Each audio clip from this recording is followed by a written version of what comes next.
Aquello que fue, ya es, y lo que ha de ser, fue ya, y Dios restaura lo que pasó. Bienvenido.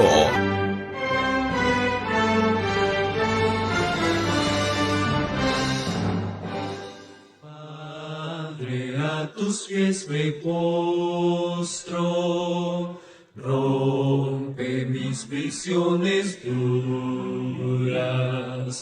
Oh, responde mientras llamo, pon tu espíritu en mí, pon tu espíritu en mi alma, hazme enloquecer de fiera, hazme puro en todo, libre del pecado, pon tu espíritu en mí. Mientras Cristo intercede, mientras solo yo humilde, lo que necesito dame, pon tu espíritu en mí, pon tu espíritu en mi alma, hazme enloquecer de fiera, hazme puro en todo, libre del pecado, pon tu espíritu en mí. No deseo ofenderte, viviré para agradarte y en el corazón guardarte,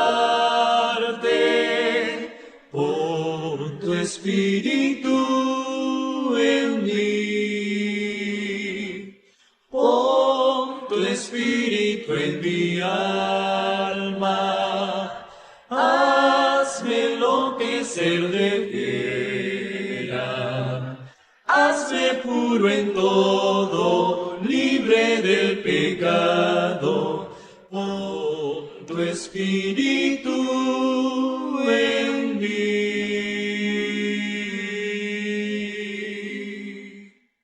Muy buenos días, mi hermano Rafael. Dios te bendiga. Un feliz sábado. Queremos extender esta salutación a todos los hermanos y amigos que nos sintonizan a través de las diferentes plataformas. Estamos contentos de estar aquí una vez más para compartir el repaso de la lección número 10. Amén, amén. Buenos días, hermano Edison. Dios te bendiga más. Así es. Ya vamos por la lección 10. Con la ayuda de Dios, pues vamos a detallar lo que aquí se encuentra. Excelente, excelente. Pues antes de adentrarnos a la lección y pedirte, hermano Rafael, que ore, queremos pedir a los hermanos o amigos tienen sus Biblias, que por favor las busquen para que nos acompañen en este repaso de la lección que lleva por título La unidad por la cual Cristo oró. También veremos diferentes temas durante la lección, como son también Pablo oró por la unidad, alcanzando la unidad al conocer al Hijo de Dios, la unidad propuesta por los ecuménicos, Corporación Iglesia Adventista en ecumenismo. Y por último, la parte del viernes estaremos viendo una advertencia para la iglesia. Así que estos temas estaremos desarrollándolo a través del repaso de la lección número 10. Están bastante interesantes estos puntos. Vamos a pedirte, hermano Rafael, sin más preámbulo, por favor nos dirija en oración para entrar al repaso de la lección. Tenemos nuestro rostro. Padre nuestro que estás en el cielo, alabamos y glorificamos tu santo nombre. Te damos las gracias, Señor, por este día que tú nos has regalado. Pedimos, oh Padre, que perdones nuestros pecados y que al momento de estudiar esta palabra, seas tú, Señor, dirigiéndonos y también enseñándonos tus verdades, las cuales son ellas las que nos santifican y santificarán a aquellos que la puedan aceptar. Así que en tu mano nos ponemos en el nombre de tu Hijo amado Cristo Jesús. Amén. Amén. Muy bien, lección número 10 lleva por título nuevamente la unidad por la cual Cristo oró. Recordando, hermano Rafael, que diferentes instituciones pues se unen bajo un propósito. Estaremos viendo la unidad por la cual Cristo oró. Y eso también tiene que ver mucho con nosotros dentro del marco religioso. ¿Cuál es esa unidad por la cual debemos nosotros estar unidos? ¿Bajo qué unidad? ¿Bajo qué elemento? Pues el versículo de memoria para esta semana la encontramos en Juan 17:21, que nos dice, para que todos sean uno. Esto es Cristo en su oración intercesora. Juan 17:21, para que todos sean uno, como tú, oh Padre, en mí y yo en ti, que también ellos sean uno en nosotros, para que el mundo crea que tú me envías. Pensamiento clave de la lección, la revista Review and Herald, mayo 6 del 1888. La unidad en la iglesia es la que capacita para ejercer una influencia consecuente sobre los incrédulos y mundanos. Amén. Nuevamente, la unidad en la iglesia es la que capacita para ejercer una influencia consecuente sobre los incrédulos y mundanos. Ahí la importancia de la unidad. Sigue diciendo, a fin de conocerle, página 175, para que todos sean uno, como tú, oh Padre, en mí y yo en ti, que también ellos sean uno en nosotros, para que el mundo crea que tú me enviaste. Se cita aquí la sierva del Señor citando a Juan 17:21, el verso que acabamos de leer. Dice ella, repítanse con frecuencia estas palabras y cada alma discipline sus ideas, espíritu y acción diariamente, de modo que pueda cumplirse esta oración de Jesús. Así que Amén. debemos meditar, debemos disciplinar nuestras ideas, espíritu y acción diariamente, de modo que pueda cumplirse esta oración de Jesús en nosotros. Él no requiere cosas imposibles de su Padre. Ora por lo que precisamente debe haber en sus discípulos en relación con la unión mutua y su unidad y unión con Dios y Jesucristo.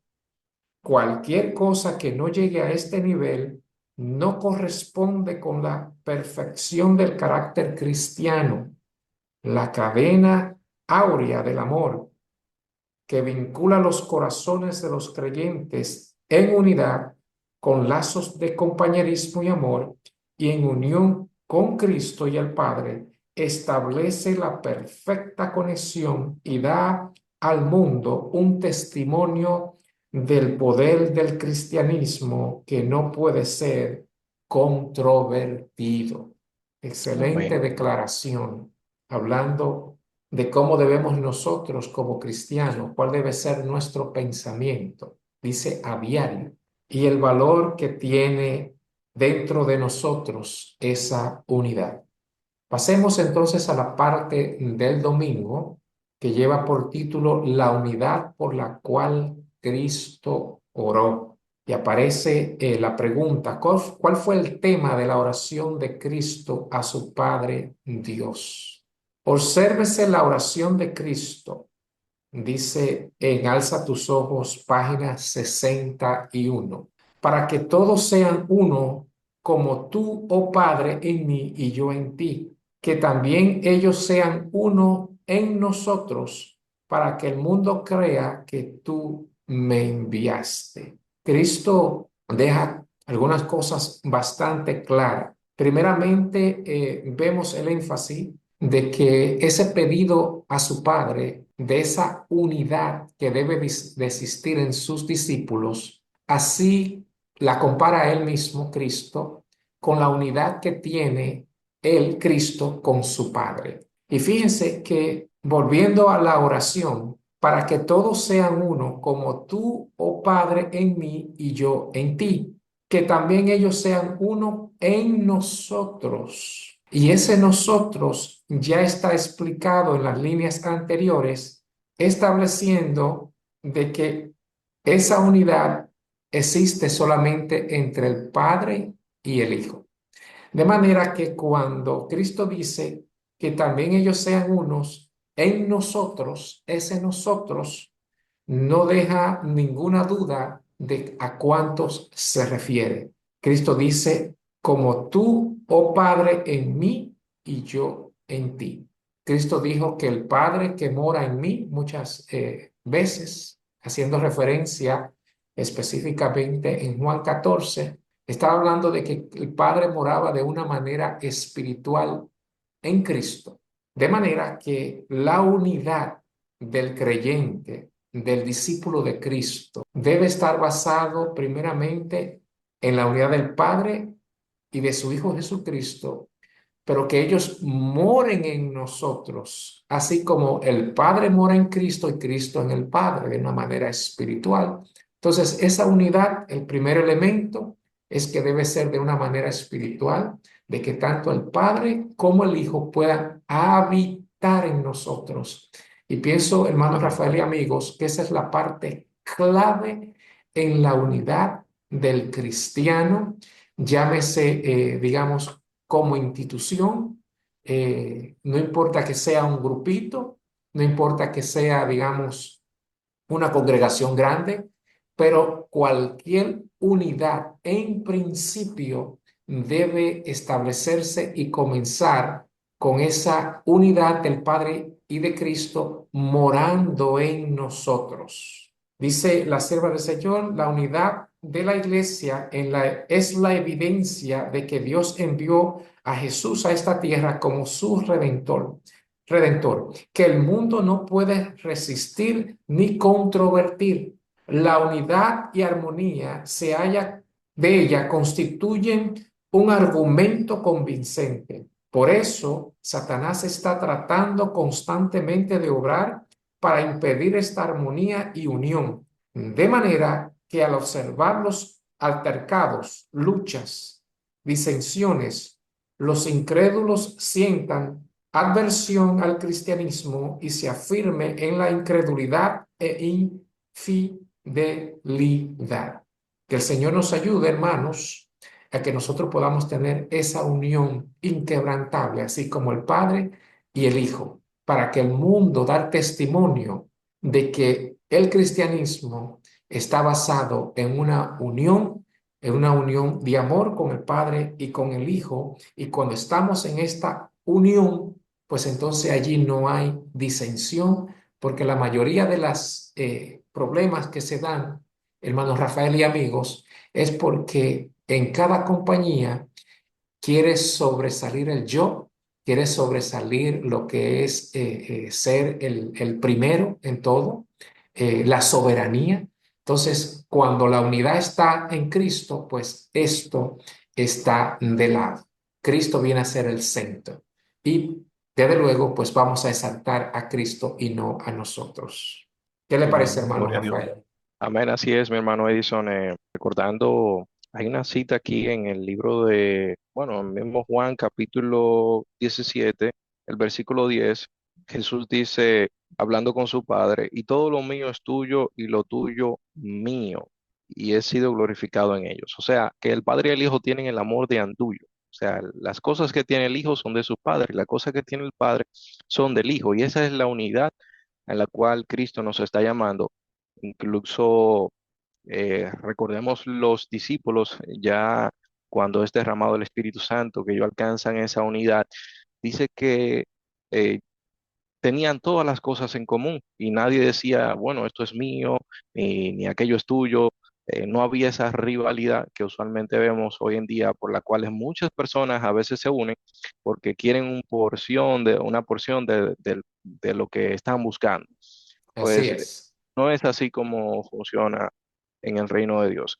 Así que vayamos a la segunda pregunta de nuestra lección del domingo. Aquí nos dice de la siguiente manera: ¿cuándo alcanzará la iglesia de Dios el deseo de Cristo? Vamos a ver cuándo. Así que vayamos a Gálatas capítulo 3, en sus versículos del 26 al 28. Gálatas 3, 26 al 28. Pues todos sois hijos de Dios por la fe en Cristo Jesús, porque todos los que habéis sido bautizados en Cristo, de Cristo estáis revestidos. Ya no hay judío ni griego, no hay esclavo ni libre, no hay varón ni mujer, porque todos vosotros sois uno en Cristo Jesús. Gloria a Dios. Una vez estemos bautizados y revestidos con la sangre de nuestro Señor Jesús, pues seremos uno con Él. Amén. También nos dice en Primera de Corintios, capítulo 12, sus versículos 12 al 13. Primera de Corintios 12, 12 al 13 dice: porque así como el cuerpo es uno y tiene muchos miembros, pero todos los miembros del cuerpo, siendo muchos, son un solo cuerpo. Así también Cristo, porque por un solo espíritu fuimos todos bautizados en un cuerpo, sean judíos o griegos, sean esclavos o libres, y a todos se nos dio a beber de un mismo espíritu. Gloria a Dios. De manera que aquí nos está enfatizando que el espíritu es el mismo, el espíritu es un solo, pero es importante para nosotros identificar de qué espíritu se está hablando, ¿verdad? Así Eh, es.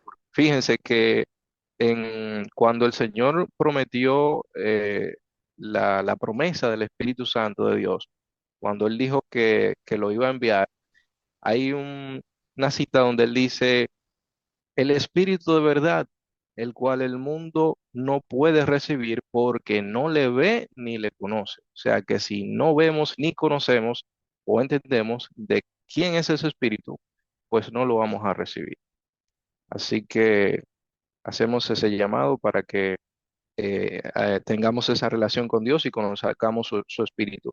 Sigue diciendo aquí en la Review and Herald el 10 de septiembre de 1903: la iglesia no podrá alcanzar la posición que Dios desea que logre hasta que se una en simpatía con sus obreros misioneros. Ya debemos de unirnos en simpatía con nuestros obreros misioneros. Dice: la unidad por la cual la unidad por la que Cristo oró no podrá existir hasta que se lleve espiritualidad al servicio misionero. O sea, que lo que nosotros estamos haciendo, debemos saber, entender que esto es algo espiritual, que es algo serio. Sigue diciendo: y hasta que la iglesia se convierta en un instrumento para el sostén de las misiones. Los esfuerzos de los misioneros no conseguirán lo que se proponen hasta que los miembros de la iglesia de los campos nacionales demuestren, no solo por la palabra, sino también por la acción, que comprendan la obligación que descansa sobre ellos de proporcionar a esos misioneros un entusiasta apoyo. O sea que debemos entender de que no solamente de palabra, ¿verdad? Sino de acción. Vamos a apoyar al hermano, vamos a trabajar con él. Dios pide obreros. Se necesita actividad personal, y esto es acá muy, muy importante porque a veces entendemos que eh, tenemos que hacer todo en grupo, pero aquí nos enfatiza que también hay una labor personal que cada cual debemos realizar. Sigue siendo, pero la conversión viene en primer lugar y después de ella la búsqueda de la salvación de los demás. Me llama la atención aquí esta última parte, que cuando realmente nosotros estamos convertidos, pues hay un deseo en nuestro corazón de predicar y llevar este evangelio a otros. Y eso me recuerda a la mujer samaritana, una vez cuando ella supo que estaba hablando con el Salvador, pues fue a llevar el mensaje a otros también. Y también aquí, por ejemplo, en el Deseado de todas las gentes, hablando acerca de ella, en la página 166 dice, tan pronto como halló al Salvador, la mujer samaritana trajo a otros a él. Demostró ser una misionera más eficaz que los propios discípulos. Esta mujer representa la obra de una fe práctica en Cristo. Cada verdadero discípulo nace en el reino de Dios como misionero. El Señor nos está llamando a trabajar en su obra. No sé si querías decir algo al respecto, hermano. Adelante. Amén, amén. Si antes que pase a la parte del lunes, entonces quiere decir, hermano, que lo que usted ha leído hasta ahora nos dice que cualquier proyecto misionero, cualquier proyecto para Dios, estaría, por así decirlo, destinado al fracaso si no implementamos esa unidad por la cual Cristo oró por nosotros. Claro que sí, hermano, porque hay que recordar también que la unidad es en la verdad. O sea, no podemos unirnos en el error. Bien, entonces pasemos a la parte del lunes. En el lunes tiene como título, también Pablo oró por la unidad. Gloria a Dios. Aquí vemos cómo el Espíritu es el mismo, ¿verdad? Así como Cristo oró por unidad, Pablo también oró por la unidad. Aquí tenemos la primera pregunta, la cual nos dice, ¿qué pedía el apóstol Pablo a los cristianos de Éfeso? Éfesos capítulo 4, del 1 al 4. No sé si lo tiene allá, mi hermano Eso, lo puede leer, por favor. Yo pues preso en el Señor, os ruego que andéis como os es digno de la vocación con que fuisteis llamados, con toda humildad y mansedumbre, comportándoos con paciencia los unos a los otros en amor, solícitos en guardar la unidad del Espíritu, en el vínculo de la paz, un cuerpo y un espíritu, como fuisteis también llamados en una misma esperanza de vuestra vocación. Amén, gloria a Dios. Vemos como aquí nuestro hermano Pablo está pidiendo de que hagamos esa solicitud, ¿verdad? De guardar la unidad del Espíritu, de, de soportando cada uno al otro con paciencia, ¿verdad? Y con amor. Nos dice aquí en el conflicto de los siglos, a página 48 al 49, pero no hay unión entre el príncipe de la luz y el príncipe de las tinieblas, ni puede haberla entre los adherentes del uno y los del otro. Cuando los cristianos consienten en unirse con los paganos, vamos a repetir, dice, cuando los cristianos consintieron en unirse con los paganos, que solo se habían convertido a medias, entraron por una senda que les apartó más y más de la verdad. Es interesante aquí. Quiere decir que cuando nosotros nos unimos con aquellos que están convertidos a media o que tienen también, aparte de que tienen luz, también tienen paganismo, pues es un peligro para nosotros porque nos va a apartar a nosotros más y más de la verdad. Sigue diciendo, Satanás se alegró mucho de haber logrado engañar a tan crecido número de discípulos de Cristo. Luego ejerció aún más su poder sobre ellos y los indujo a perseguir a los que permanecían fieles a Dios. Aquí se cumple lo que el Señor dice, que llegará el momento donde los enemigos de nosotros serán los de nuestras casas. O sea, aquellos que estaban con nosotros, pero que apostataron y y mejor prefirieron aceptar el error, pues esos son los que más adelante mañana nos van a perseguir. Así que eh, hasta aquí la parte del lunes. Bueno, nuestro hermano Edison, si por favor puedes continuar aquí con la segunda lectura. Adelante. Sí, seguimos en la parte del lunes hablando de la unidad que Pablo oró también por esa unidad. Los que habían sido una vez defensores de la fe cristiana eran los que mejor sabían cómo combatirla. Estamos nuevamente leyendo el conflicto de los siglos, páginas 48 y 49. Ya está haciendo digamos, refiriéndose a la historia, lo que había pasado dentro del cristianismo. Y estos cristianos apóstatas, junto con sus compañeros semipaganos, dirigieron sus ataques contra los puntos más esenciales de las doctrinas de Cristo. Fue necesario sostener una lucha desesperada por parte de los que deseaban ser fieles y firmes contra los engaños y las abominaciones envueltos en las vestiduras sacerdotales. Se introducían en la iglesia.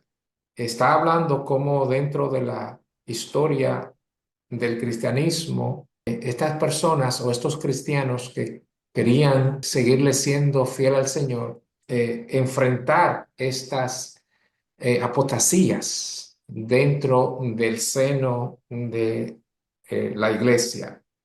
Y dice aquí, tras largos y tenaz conflictos, los pocos que permanecían fieles resolvieron romper toda unión con la iglesia apóstata si ésta rehusaba aún desechar las falsedades y la idolatría. Y es que vieron que dicho rompimiento era de todo punto necesario si querían obedecer la palabra de Dios.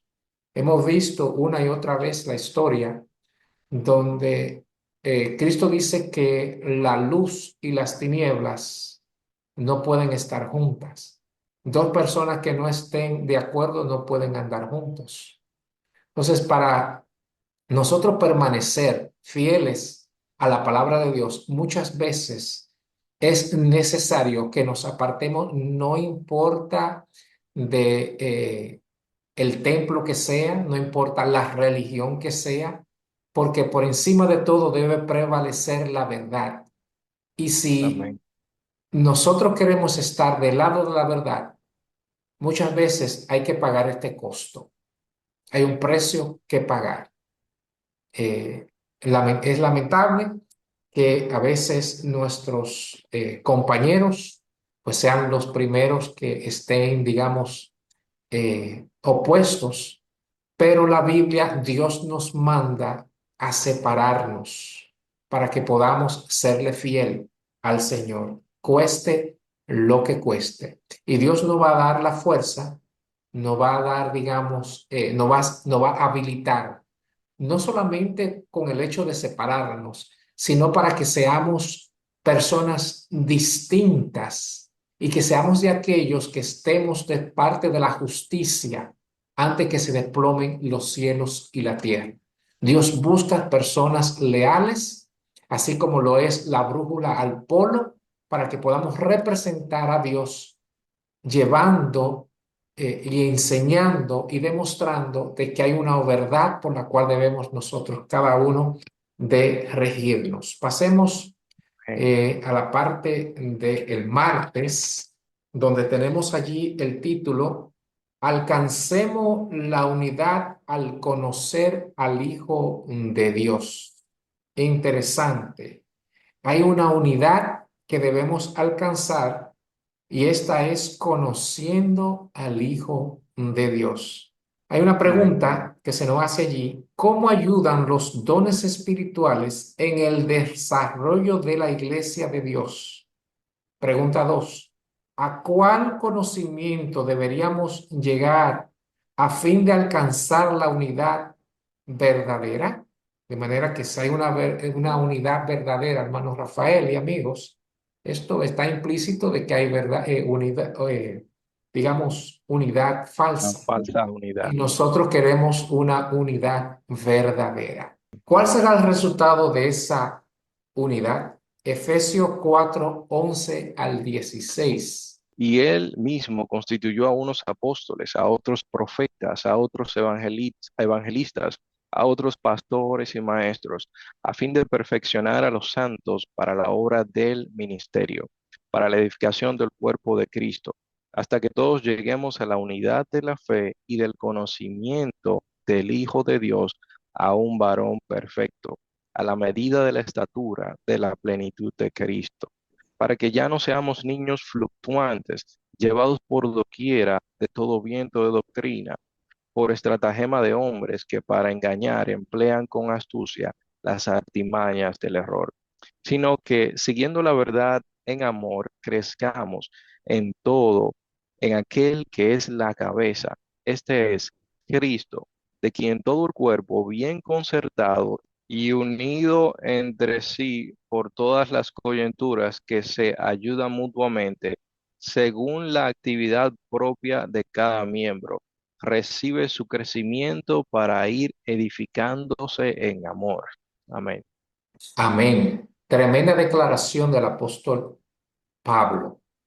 Recuerde que estamos en la lección del martes, alcanzando la unidad al conocer al Hijo de Dios. Yo quisiera, hermano Rafael, que usted volviera a leer solamente el versículo 13, que es, por así decir, el verso clave. Dice, hasta que todos lleguemos a la unidad de la fe y del verdadero conocimiento del Hijo de Dios, a un varón perfecto, a la medida de la estatura de la plenitud de Cristo. Amén. Entonces nos está diciendo claramente ahí, hermano Rafael, que esa unidad que debemos nosotros llegar es al conocimiento de quién, hermano Rafael, Del Hijo de Dios. del Hijo de Dios. Y ahí da la característica, un varón perfecto. Perfecto. ¿Qué más nos dice en el verso?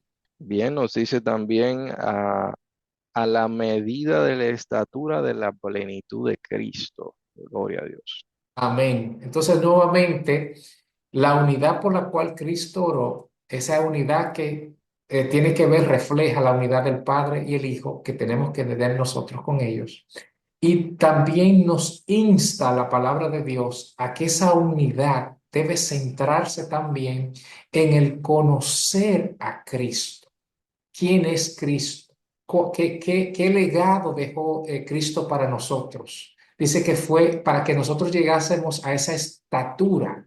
Y usted podría quizás preguntarse, ¿cómo nosotros podemos llegar a ser semejante a Cristo?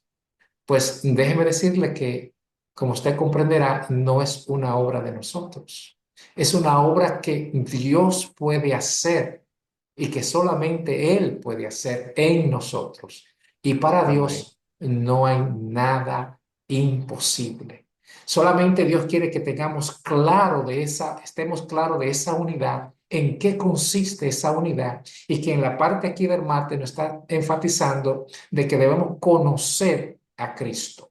Y Amén. ese conocer a Cristo implica muchas cosas. Una de ellas es principalmente que debemos imitarle con su poder y su ayuda para que podamos llegar a este conocimiento y seamos semejantes a Cristo. Nuevamente, solamente Dios pide de nosotros la disposición y Dios se encarga del resto. ¿No es así, hermano Rafael? Amén, gloria a Dios, gloria a Dios. Así es, hermano Edison. Que dice el Señor que cuando la planta se siembra, nosotros simplemente vemos que ella brota, pero el crecimiento es Dios que lo da. Y eso es algo que nosotros no Amén. Dice, hay un pensamiento que recuerdo así rápidamente, que lo que Dios se propone hacer por nosotros está por encima del más elevado pensamiento humano. amén, Eso es lo que Dios quiere de nosotros y Dios se encargará, si hay disposición, como decíamos ahorita, ese amor por la verdad, ese amor de seguir a Cristo, pues Él se va a encargar de transformar nuestra vida para que nosotros llegásemos a ser como Cristo. Dice aquí en el amén. conflicto de los siglos, página 49 y 50, se nota hoy una alarmante indiferencia respecto a las doctrinas que son como las columnas de la fe cristiana. Notemos que eso lo escribió la señora de White hace unos años ya, bastante tiempo. Y en su tiempo, valga la redundancia, ya se estaba notando eso. Si estuviera escribiendo ahora en nuestros días, hermano Rafael, ¿cuál sería la expresión que utilizaría ella? Bueno, yo Tremendo. pensaría que ya Sí, no es que está llegando, es que ya llegó. así es. Está ganando más y más terreno la opinión de que al fin y al cabo dichas doctrinas no son de vital importancia. Oiga bien, semejante degeneración del pensamiento fortalece las manos de los agentes de Satanás, de modo que las falsas teorías y los fatales engaños que en otros tiempos eran rebatidos por los fieles que exponían la vida para resistirlos, encuentran ahora aceptación por parte de miles y miles que declaran ser discípulos de Cristo. Creo que la mayor, si pudiéramos decir, hermano Rafael y amigo, la mayor decepción, porque usted pudiera, digamos, esperar de los enemigos de Dios decir cosas en contra de la verdad, pero no, la mayoría de las cosas que se escuchan en contra de la verdad viene precisamente de aquellos que profesan ser cristianos. Es terrible. Por eso hay un mandamiento que dice, no tomarás el nombre de Jehová tu Dios en vano. Que el Señor nos ayude, creo que es la única expresión que me surge decir, que el Señor nos ayude a no tomar las cosas, específicamente las doctrinas, las enseñanzas de Cristo, como algo liviano, porque de otra manera no estamos entonces representando al verdadero Dios, sino a un Dios falso. Y Dios espera de nosotros que le conozcamos, que podamos ser semejante a Cristo y que seamos atalayas, representante de su verdad. ¿Qué opina, hermano Rafael, aquí en Amén. la parte del martes, Gloria a perdón? Dios. Me parece interesante, mi hermano, y bueno, me llamó mucho la atención allí donde decía que aquellos fieles que hasta ponían su vida en peligro para hacerle frente a esas doctrinas, hoy en día hay muchos profesos cristianos que la aceptan. Terrible. Así Nos es. sigue diciendo el párrafo, no hay duda de que de que los cristianos primitivos fueron un pueblo peculiar. Su conducta intachable y su fe inquebrantable constituían un reproche continuo que turbaba la paz del pecador. Increíble. O sea, cuando el cristiano es puro, cuando el cristiano es sincero, tiene un conocimiento de la verdad, hay personas que no les gusta eso. Es como fue el caso de Abel también, que reflejaba una santidad que su hermano no la toleró y lo que hizo fue que le hizo la guerra. Sigue diciendo, aunque pocos en número, escasos de bienes, sin posesión ni títulos honoríficos, aterrorizaban a los obradores de maldad donde quiera que fueran conocidos su carácter y sus doctrinas. Por eso los odiaban los impíos, como Abel fue aborrecido por el impío Caín. Por el mismo motivo que tuvo Caín para matar a Abel, los que procuran librarse de la influencia refrenadora del Espíritu Santo daban muerte a los hijos de Dios. Por ese mismo motivo, los judíos habían rechazado y crucificado al Salvador, es a saber, porque la pureza y la santidad del carácter de éste constituía una reprensión constante por su egoísmo y corrupción. Desde el tiempo de Cristo hasta hoy, sus verdaderos discípulos han despertado el odio y la posesión de los que siguen con deleite los senderos del mal. O sea que la historia se repite. Nosotros, si somos fieles, encontraremos a personas que nos van a odiar y van a querer hacernos daño. Y el Señor Jesús lo dijo, si esto lo hicieron con el árbol verde, ¿qué no será con el seco? Que somos nosotros, la rama seca. Así que pasemos, eso estuvo en el conflicto de los siglos, la página 49 y 50. Pasemos a la parte del miércoles. Allí nos dice el título, la unidad propuesta por los ecuménicos. ¿Cuál es esa unidad que los ecuménicos han propuesto? Bueno, hay una pregunta, sí, ¿cuáles han sido las doctrinas exigidas por las iglesias cristianas para lograr la unidad? Vamos a ver cuáles son esas propuestas. Vayamos a Apocalipsis, capítulo 16, esos versículos del 13 al 16. No sé si lo tiene allí, mi hermano, si lo puede leer. No lo tiene. Bueno, vamos a buscarlo. Apocalipsis 16, del 13 al 16.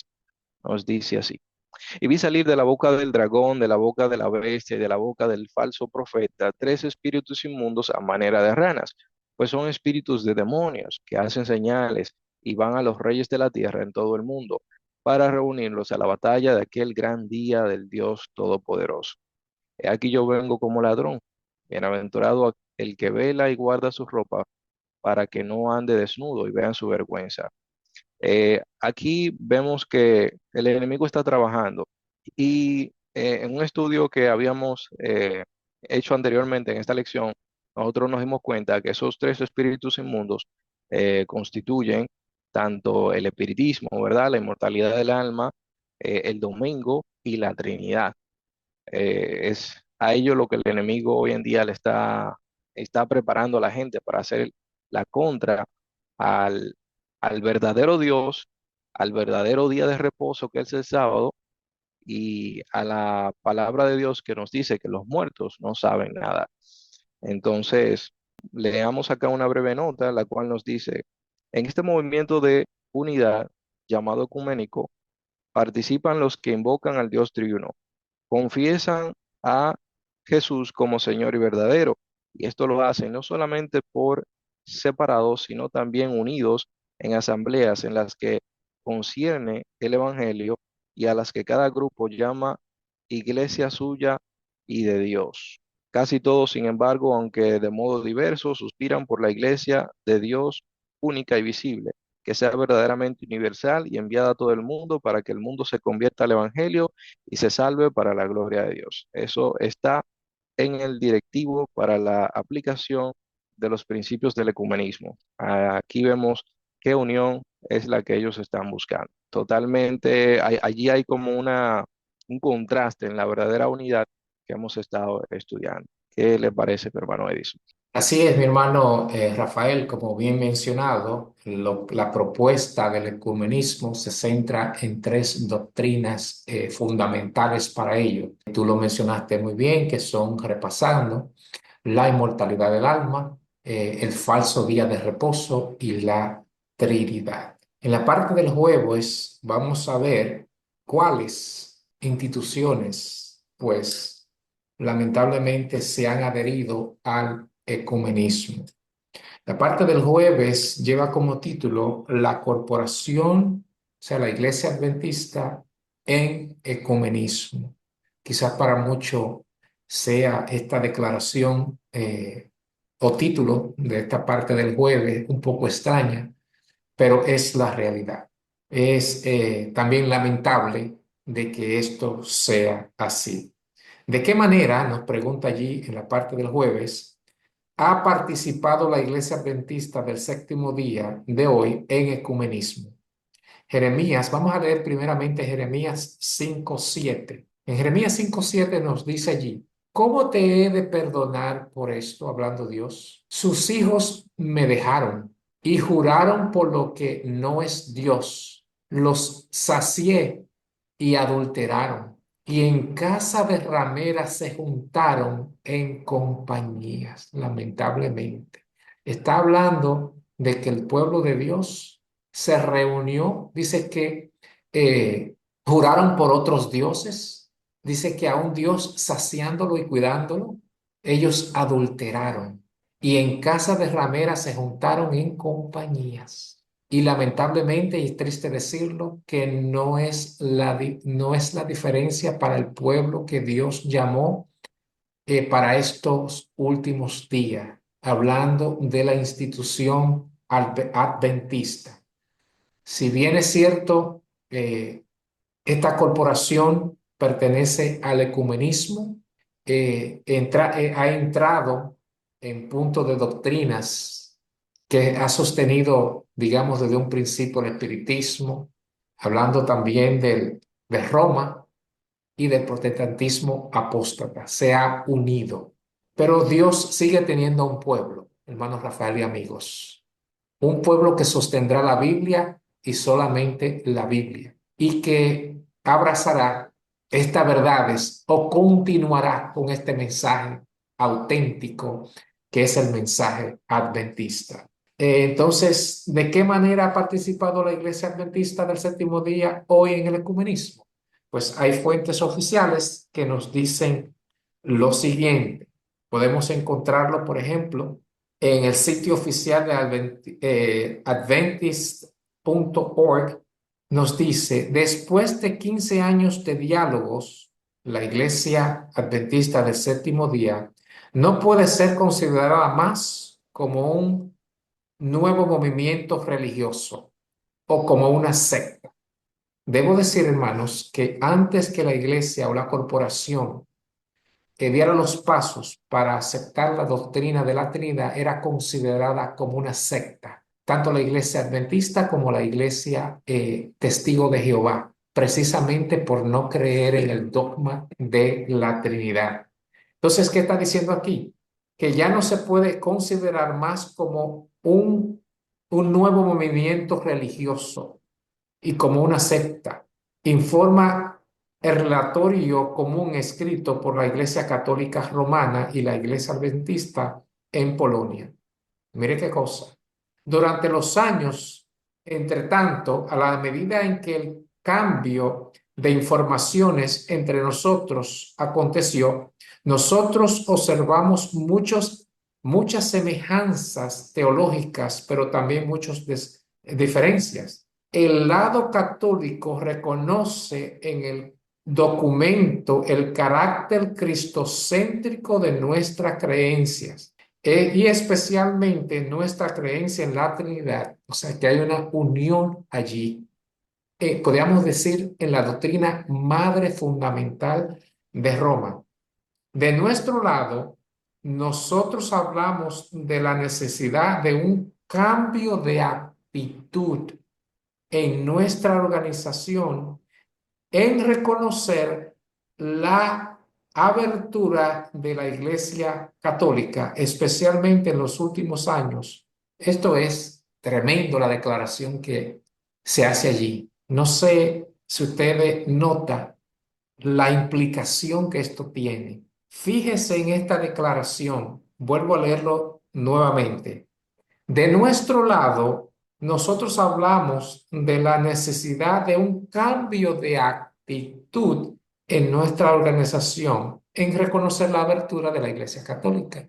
¿Cuál es la actitud que ha tenido el mensaje de, digamos, aquellos que hemos abrazado el mensaje adventista o que lo sostuvieron los pioneros?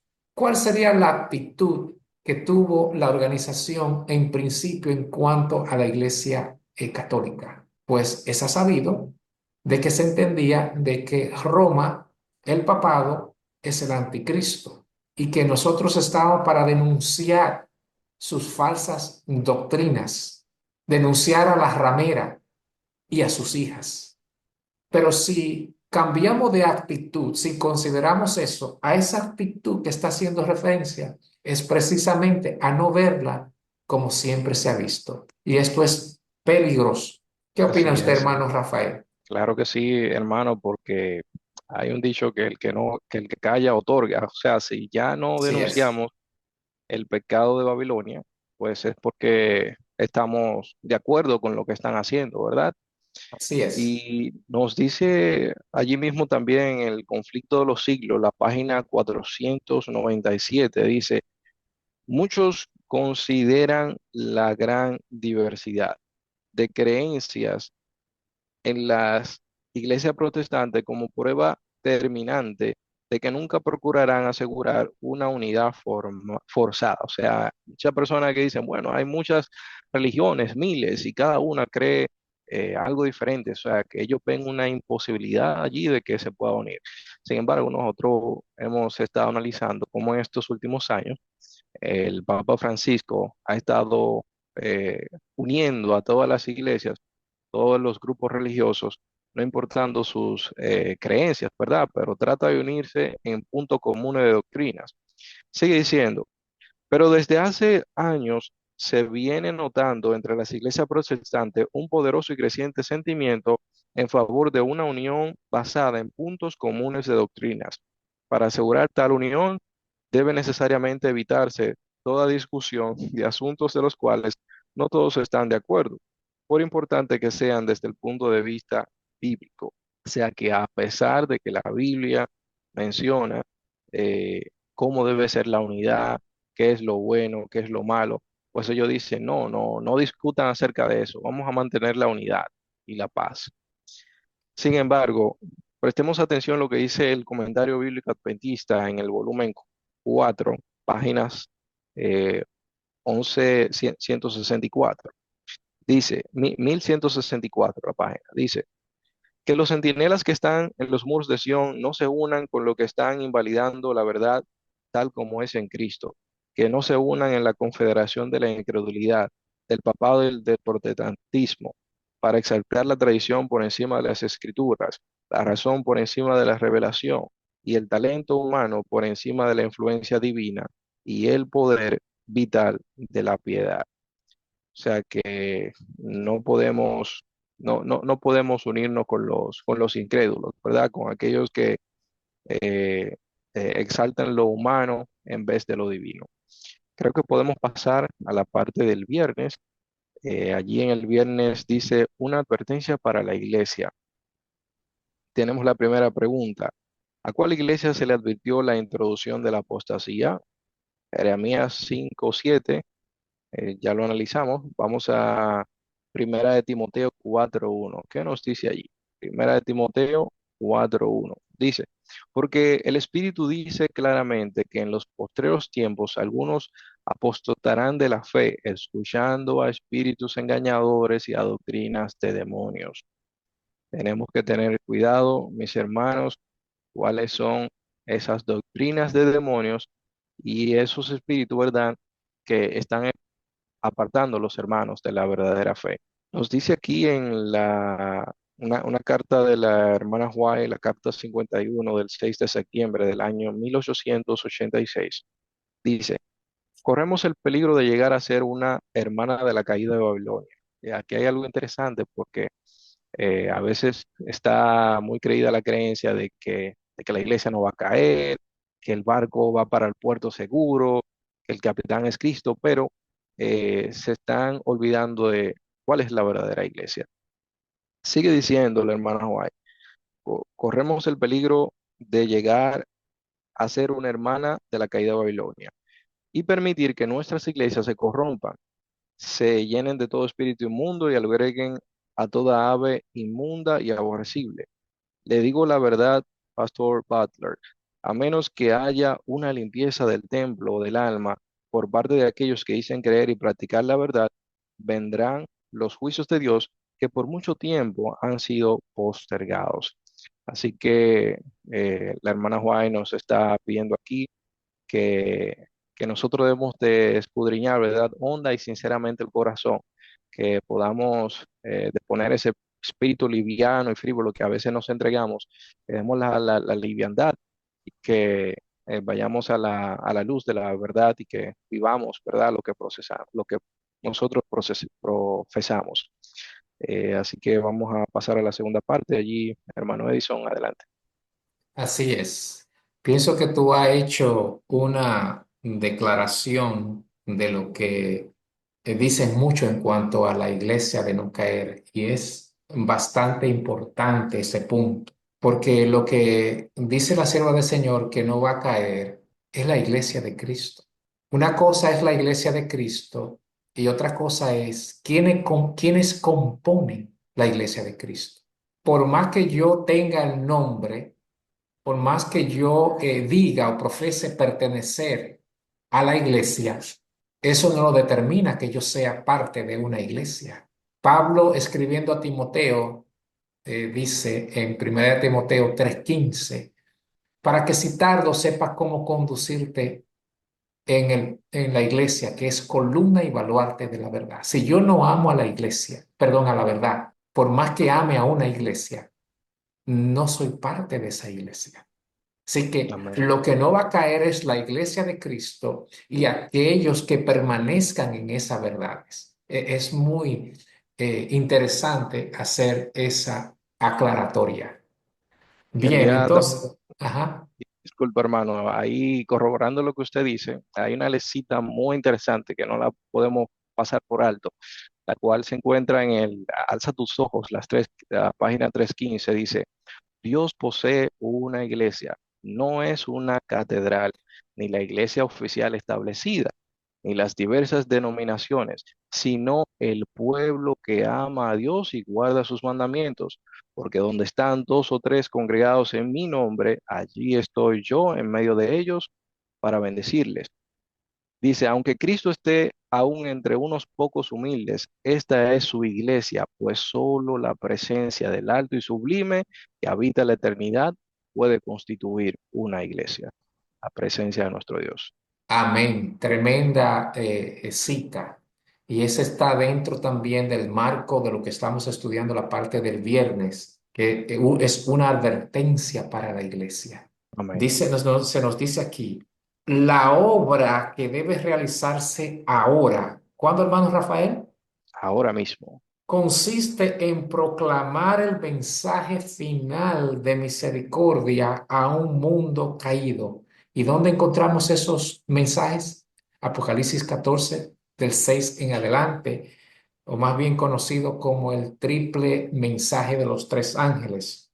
Una nueva vida está viniendo del cielo y posesionándose de todo el pueblo de Dios. Pero en la iglesia ocurrirán divisiones. Se formarán dos grupos. El trigo y la cizaña crecerán junto hasta el momento de la cosecha. Esto está en Manuscritos 32.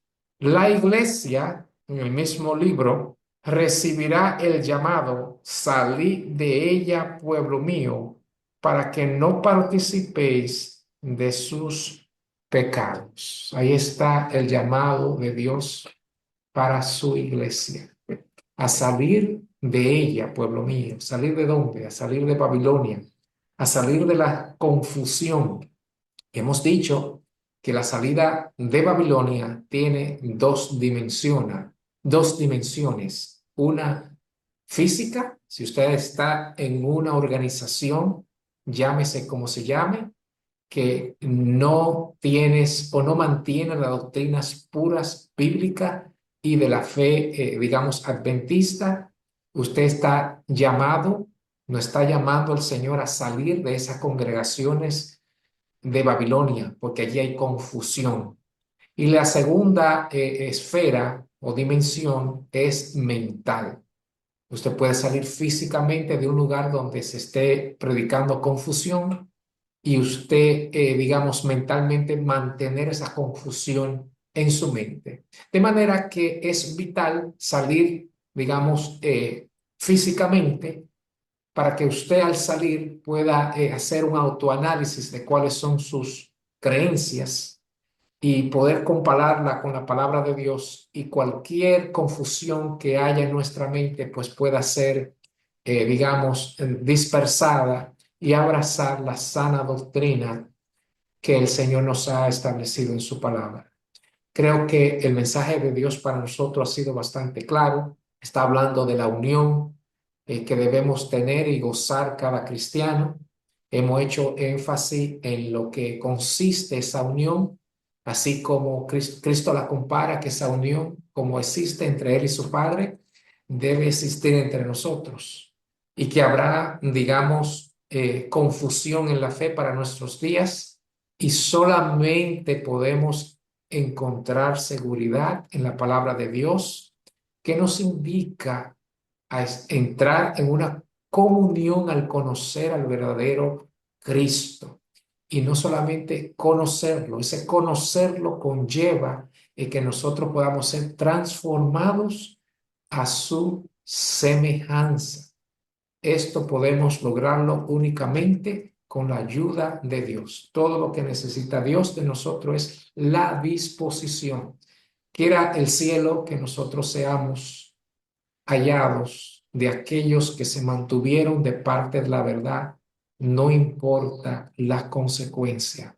Cristo, que es nuestro ejemplo, lo dejó todo, dejó el cielo, dejó su trono para venir a un mundo lleno de dolor, maldad, sufrimiento, sufrió y murió por nosotros. Así que Cristo también espera que nosotros estemos dispuestos a dejarlo todo por Él para recibirlo todo de parte de Él. Pues vamos a pedirle al hermano Rafael que nos despida en oración, dando antes la gracia a Dios primeramente por conducirnos hasta aquí y a los amigos y hermanos que han permanecido con nosotros en este estudio, pidiéndole al Señor que la bendición de Dios pueda alcanzarle y que usted pueda, digamos, ser de aquellos que representen a Dios dignamente con su ayuda, con la ayuda de Dios. Es mi deseo y mi oración. Hermano Rafael, por favor, despídanos en oración. Amén. Mis hermanos, inclinemos nuestros rostros. Padre nuestro que estás en el cielo, alabamos y glorificamos tu nombre. Gracias, Señor, por este tema. Gracias, Señor, por tu palabra. Gracias porque ella es una luz que nos alumbra, Señor, en medio de esta oscuridad, de este mundo de pecado. Permite, Señor, que nosotros podamos aferrarnos a tu palabra, que podamos amar tu verdad, entendiendo de que ella es la que nos santifica, que podamos vivirla. Permite también que podamos proclamarla con poder a tiempo y fuera de tiempo. Capacítanos, Señor, danos de tu Santo Espíritu para que no obremos conforme a nuestra voluntad, sino conforme a tu santa y tu divina voluntad.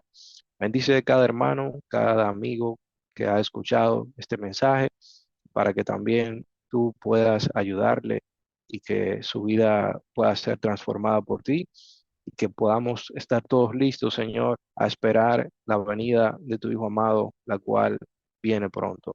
Gracias, Señor. Síguenos cuidando en el nombre de tu Hijo amado Cristo Jesús. Amén. Amén. Gloria a Dios. Este programa llegó a ustedes por cortesía del Ministerio Restaurando del Séptimo Día. Bendiciones y hasta la próxima entrega.